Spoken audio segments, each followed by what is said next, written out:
As it happens, this will be the busiest week of corporate earnings for this cycle. And not only are investors bracing for that wave of quarterly results, but there will also be some important economic reports released as well. Bob Pisani looks now at the issues that could shape the market in the days ahead. Stocks tumbled to kick off a very busy week. The Dow had fallen more than 400 points, but managed to close well off of the session lows. Caterpillar alone was responsible for almost a quarter of the Dow's drop today, but the broader market's declines were still very modest given all the negative headlines out there. Many investors still think the stock market's looking for an excuse to go higher.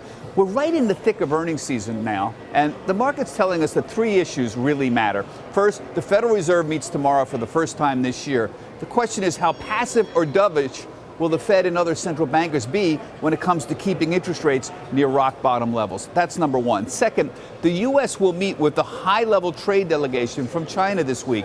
How positive will the outcome of those negotiations be? And finally, how much slower will global growth get? The message from NVIDIA and Caterpillar is pretty clear.